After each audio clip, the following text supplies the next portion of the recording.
The world remembers Andre the Giant as a towering legend, a living monument, a man who seemed too enormous to ever fall. But the truth behind his rise begins far from flashing lights, long before crowds screamed his name. Imagine a quiet farm in rural northern France, where a boy grew so fast that even the earth beneath his feet couldn't keep up. By the time most kids were learning who they were, Andre was already outgrowing every room, every chair, every expectation placed on him. And yet, nobody around him knew that the very thing that made him special was also slowly, quietly killing him. Andre's family lived a humble life on the farmland, but Andre himself never fit that simplicity. He was kind, gentle, and shy, yet his body didn't allow him to be just another boy. As he soared past 6 feet before even entering adulthood, the village whispered stories about him, some in awe, some in fear. People stared, some laughed, and some wondered what he would grow into. Andre didn't know the answer himself. All he knew was that he didn't belong to that world anymore. Something inside him knew he was meant for more, and that destiny was rooted far beyond those quiet fields. By age 20, Andre stood nearly 7 feet tall, and his growth hadn't slowed. Life on the farm had become impossible. Simple daily tasks became exhausting, not because they were difficult, but because his body felt foreign, as if every inch was stretching beyond what nature intended.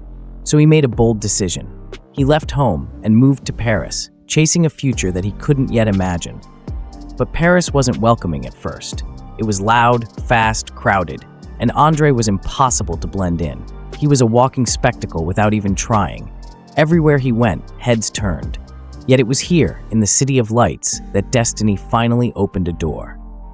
One evening, inside a small gym tucked away in a Parisian alley, Andre crossed paths with local wrestlers.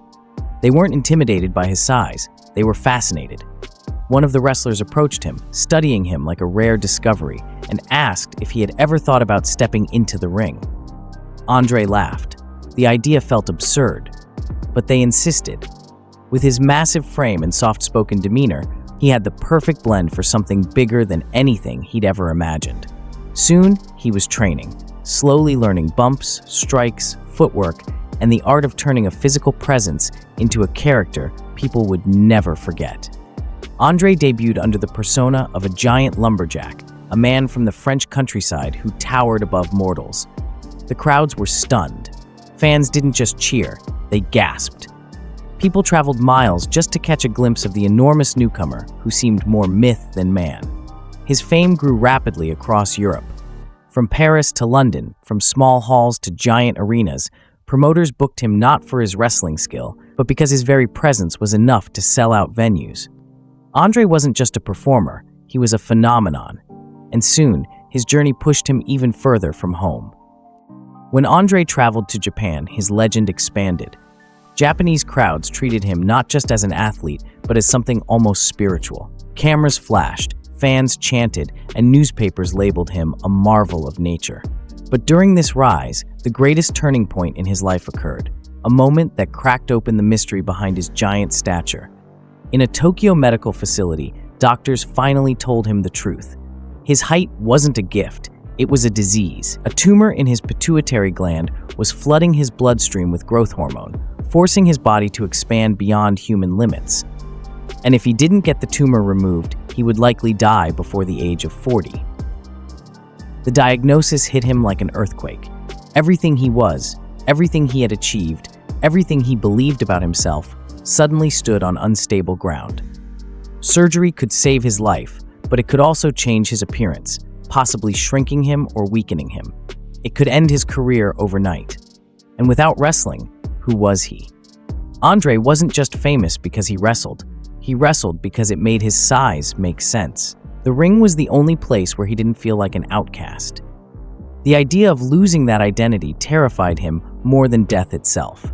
And so, with heartbreaking resolve, he refused the surgery. Instead of slowing down, Andre doubled down. He wrestled almost every night across multiple countries: Japan, Canada, Europe, and eventually America. He traveled constantly, often squeezed painfully into airplane seats that could barely contain him. His joints ached, his back throbbed, his feet swelled, but he stayed silent. He didn't want pity. He didn't want fans to see weakness in the giant they adored. To cope with the pain, while others turned to medication, Andre turned to alcohol, not for pleasure, but for relief. Sometimes it worked, sometimes it didn't, but he kept his suffering hidden behind a smile. Then came the opportunity that would change everything again.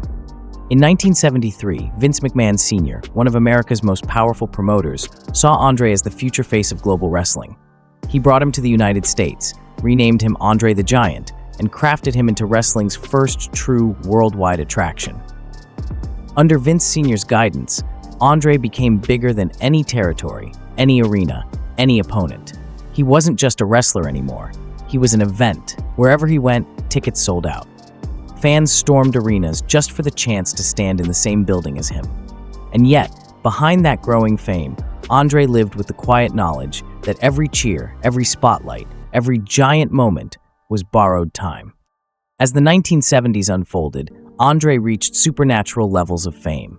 He became a household name, known by people who had never watched a single wrestling match. He dwarfed every opponent, every ring, every camera frame. Children idolized him, adults admired him, and promoters built their success around him. But the more the outside world celebrated him, the more he felt his own reality slipping away. The pain was growing. The travel was brutal. And the secret he carried, that he was dying slowly, crept closer every year. But he refused to let the world see that side of him. And just as Andre's fame reached the heavens, something else in his life quietly shifted, something that would later break him in ways that even wrestling never could. Around 1979, Andre met a woman named Jean Christensen. For the first time, Andre felt seen not as a giant or a spectacle, but as a man. From that bond came a daughter, Robin, the one person Andre wanted desperately to protect, love, and cherish. But his schedule, his pain, and his own emotional distance made that dream nearly impossible. This fragile thread of hope in his personal life existed like a quiet flame in the wind, beautiful but painfully unstable. And as Andre continued wrestling, ignoring every warning his body sent him, something ominous became clear. The giant was running out of time. His story was reaching toward a storm that no amount of fame, strength, or applause could stop. But the world didn't know that yet. They only saw the legend. They didn't see the man struggling underneath. Even legends have limits, and by the early 1980s, Andre the Giant's body was beginning to betray him. The world still saw him as unstoppable, a living colossus whose presence alone could make stadiums erupt. But backstage, behind the cheers and the cameras, Andre's joints screamed with every step. Pain had become a constant companion, a shadow following him to every arena and hotel room. Travel was excruciating. Every plane ride, every long car trip became a test of endurance, and yet he refused to slow down. To admit weakness was impossible. His very identity was entwined with being the giant who could never fall. In 1980, a new chapter in his career began when he faced a rising star named Hulk Hogan. Fans were captivated by the contrast, the revered, towering hero against the brash, ambitious newcomer determined to prove himself. The matches drew immense attention, with every slam and hold building anticipation. Behind the scenes, however, Andre's condition was worsening. Doctors had warned him for years, and now the consequences were unavoidable. Fluid had begun to accumulate around his heart, making simple movements dangerous. Yet Andre insisted on performing, believing the show must go on no matter the cost. Every cheer in the crowd was a temptation to keep ignoring the warning signs. Injuries, once rare for Andre, now became part of the spectacle itself. His feud with Killer Khan revealed something fans had never imagined. Even the giant could be hurt. A real ankle injury forced him out of the ring temporarily, creating a story in wrestling that blurred reality and performance. For the first time, audiences glimpsed vulnerability, a fracture in the myth of invincibility. Behind the spectacle, Andre wrestled not just opponents, but the creeping awareness that his body might finally have limits it could no longer deny. Every day on the road was a battle against his own mortality. By 1982, the wrestling landscape shifted dramatically. Vince McMahon Jr. took over the company from his father, envisioning a nationwide empire. Andre became central to this grand plan, signing one of the first exclusive contracts in wrestling history. Suddenly, the breaks and rest periods he had once enjoyed vanished. He was booked constantly, traveling week after week, crossing the country at a grueling pace. The pressure wasn't just physical, it was emotional. The man who had been worshipped around the world now had to endure a relentless schedule. While his body begged for relief, he refused to accept. Despite the suffering, Andre continued to thrill audiences. At WrestleMania I in 1985, he faced Big John Studd in a showdown that cemented his place in wrestling history. The crowd roared as Andre lifted Studd and slammed him down, a moment of pure spectacle. Fans cheered, unaware of the agony in Andre's joints or the fluid pressing on his heart. A few years later, at WrestleMania II, he won a massive 20-man battle royal, proving that the Giant could still dominate. But these victories masked a grim reality. Every performance was more painful than the last, and every move threatened to further damage a body already pushed beyond its limits. In 1986, the strain became unbearable. Andre stepped away from the ring for the first time in years, opening a rare window for reflection. It was during this hiatus that he found a new outlet: acting. The role of Fezzik in The Princess Bride offered him joy and relief from constant physical torment. Here, Andre could be more than a giant. He could be a character, a presence with charm, humor, and depth. But even in this respite, wrestling called to him.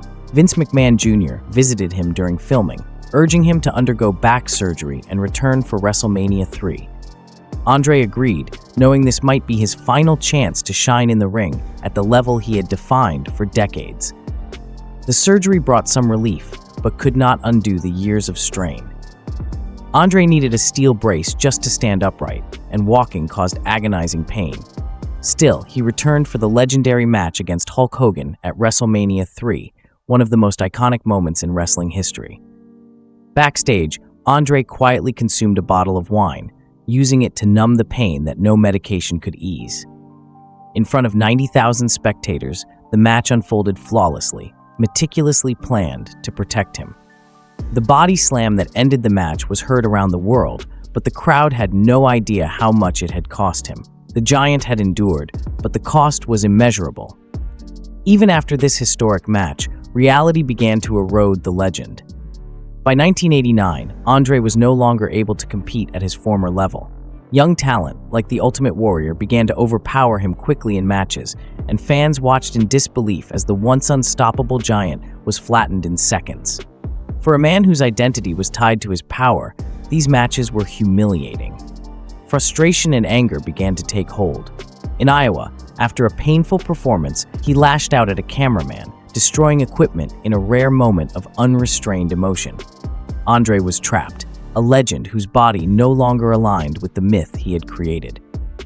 The WWF attempted to accommodate him. Andre became half of a tag team called the Colossal Connection, where his partner Haku did most of the work, while Andre delivered only occasional moves to satisfy the audience. WrestleMania VI marked the end of his full-time career, but the psychological impact lingered. The man who had once stood as the cornerstone of Vince McMahon's empire now faced the heartbreaking truth: even legends have limits, and the world could no longer demand miracles of him. The bond with Vince began to fracture, a friendship strained by the realities of aging and physical decline. After years of living under the glare of stadium lights, Andre the Giant finally sought refuge from the world. His ranch in North Carolina became a sanctuary, a place where the only demands were feeding the animals and watching the slow rhythm of nature. Here, he could finally exist without expectation, without the weight of being a living spectacle. The enormous man, who had once terrified arenas with his size, now found himself dwarfed by the quiet serenity of his own property. It was peaceful, but it also forced him to face the solitude he had long avoided, a loneliness he could not escape even in the comfort of familiarity. Despite the isolation, Andre maintained a few critical connections, the most important of which was with his daughter Robin. Their relationship had always been distant, strained by years of travel, pain, and devotion to wrestling above all else. Yet even from afar, Andre tried to make up for lost time. Phone calls became lifelines. Each conversation, each expression of love, carried the weight of unspoken regrets. He knew that no championship, no sold-out arena, and no global fame could replace the bond he missed with her. In those moments, he was just a father, and nothing else mattered as much as that role. But even at peace, his body continued to betray him. Years of untreated illness, relentless physical strain, and injuries compounded into a deterioration that could no longer be ignored. Walking became agonizing, standing a battle, and sleep often eluded him as discomfort gnawed at every inch of his massive frame. Andre had faced countless opponents and emerged victorious in the ring, yet he now wrestled an enemy far more merciless, his own body. And no amount of strength, willpower, or fame could change the inevitable march of time and disease. In September 1992, Andre made a rare public appearance at the WCW's Clash of the Champions 20. He walked into the arena not to wrestle, but to be honored. For many, this was a gentle reminder of the Giant's presence, a nod to the man who had defined an era. He was celebrated among legends, respected by those who had followed his career from the very beginning. Yet backstage, Andre knew this was not a revival. It was a farewell. He moved slowly, deliberately, each step a reminder of the sacrifices and battles that had marked every inch of his life. Even legends must eventually bow to the truth of their mortality. The final chapter of Andre's life returned him to the streets where his story began, France. In early 1993, he boarded a plane to attend his father's funeral, a trip that became a deeply personal journey. He spent extra time with his mother, wandering the small streets of his childhood, reliving memories of a life long left behind. Every step was slower, more deliberate, yet filled with reflection. He spoke softly with those he loved, sharing small moments, small laughs, small tears, recognizing that life, no matter how grand or extraordinary, is ultimately measured in fleeting human connection rather than fame or accomplishments. On January 28, 1993, Andre the Giant passed away quietly in his hotel room in Paris. There was no stadium, no roaring crowd, no spectacle, only silence. The rhythm of a world finally left untroubled by the burden of his immense presence. His ashes, all 17 of them, were scattered across his North Carolina ranch, the place where he had finally found peace. It was a return to simplicity, a symbolic closing of a circle that had begun in a small French village. The giant who had towered over so many had in the end returned to the earth, unadorned and at rest. Vince McMahon, who had once built a global empire around Andre, paid for his funeral, a final gesture of loyalty and respect that words could never fully convey. 2 months later, McMahon established the WWE Hall of Fame, inducting Andre as its first ever member. The ceremony was more than a tribute, it was an act of atonement. McMahon acknowledged the foundation Andre had built, the life he had sacrificed, and the legacy he had left behind. For the world, it was a way to remember a giant, but for those who truly knew him, it was a reminder of the complex, often tragic man beneath the spectacle. Andre's story is not just one of size, fame, or wrestling prowess. It is a tale of human ambition and vulnerability, of the cost of greatness, and of the fragile balance between identity and self-preservation.